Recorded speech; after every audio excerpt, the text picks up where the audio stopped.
Hey, how y'all doing today?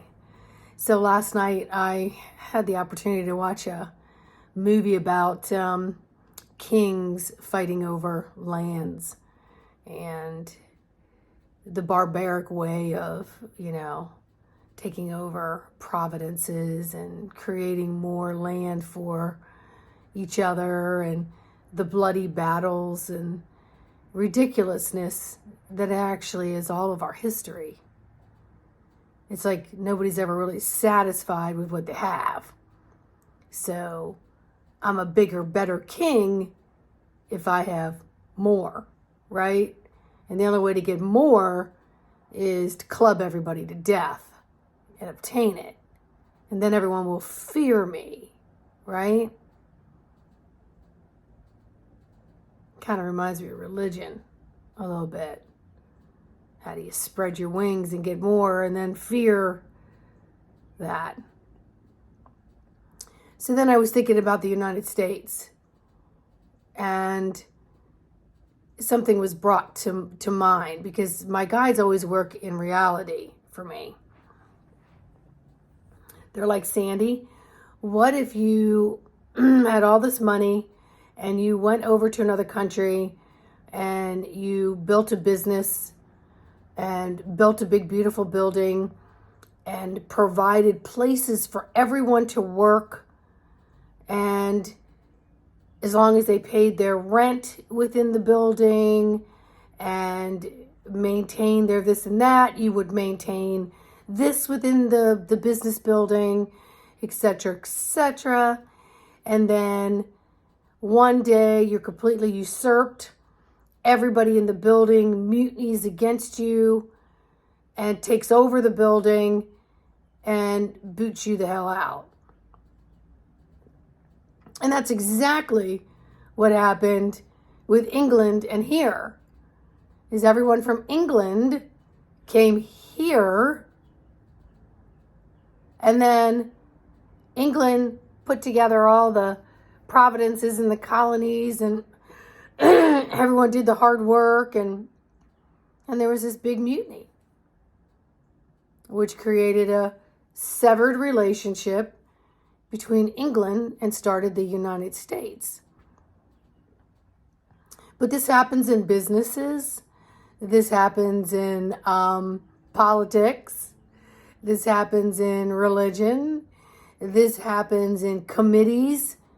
I'm going to be the next best president or committee leader, and we're going to mutiny against you and, overpower you because we think we can do a better job. And, it's a vicious cycle. Vicious cycle. And then everybody plants down.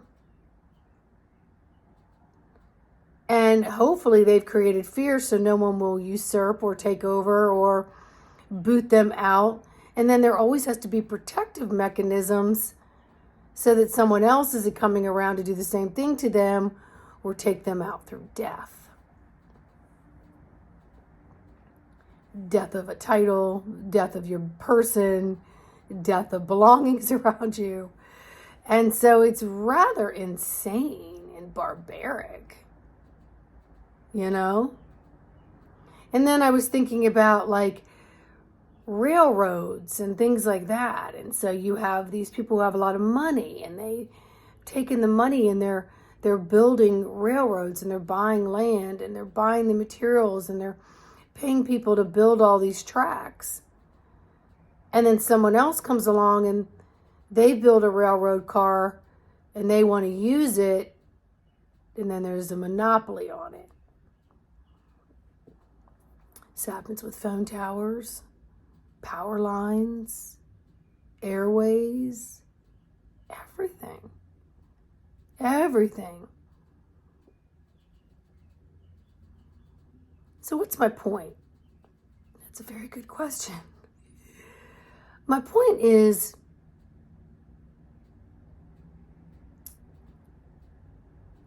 I'm really hoping that in the crumbling of all these establishments and this need to climb up the ladder and basically kick everybody else off of it so that you can get to the top, I'm hoping these programs crumble and die with the changes that we are all making within each individual self, in each group, in each community, and maybe not having that pyramid of there's one person at the top type thing. But the one person at the top, in general, usually has worked their way up from the bottom, and that's a success story, right?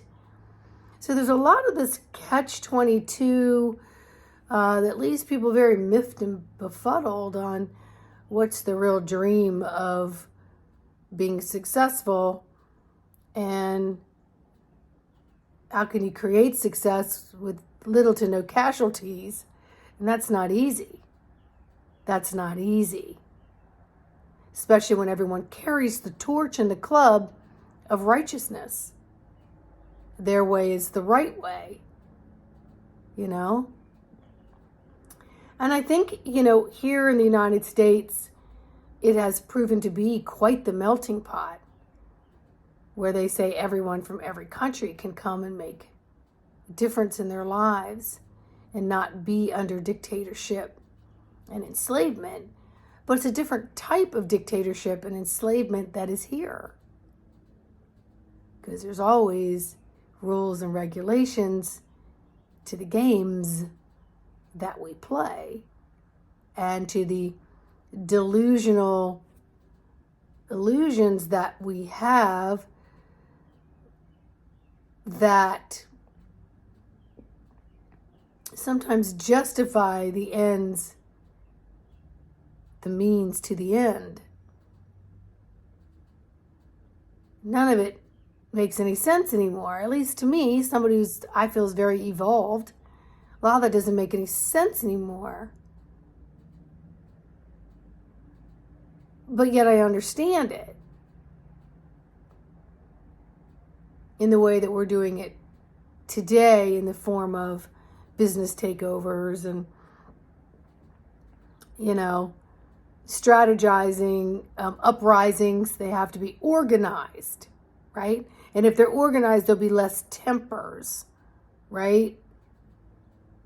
Because people aren't acting on a whim.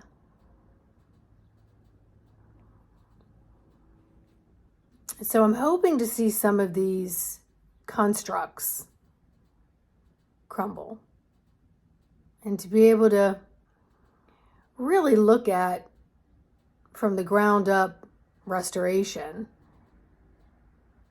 and collaborate more from a heart center that also makes sense on a logical platform. So today, let's be the best that we can possibly be, because we cannot escape the past, but we don't have to relive it, because we're so far away from all the barbarics that got us here today. And let's remove ourselves from being a participant moving forward in harming anyone to maybe get a seat at the table, or get a peg up on somebody, or a leg up on somebody, or hop the ladder. Maybe if you're up the ladder, maybe reflect on how you got there. And then maybe understand that staying there, you got to rely on all of those around you, no matter where they are in proximity to your feet or your head, and give thanks and respect. Because a business can't survive without those at the top, and without all of those on every ground level. And to have things be cohesive and to be beneficial for all, we have to work together. So we have to recognize and respect that. So respect yourself enough today. Respect others today. And look at things maybe through different prisms, different lenses,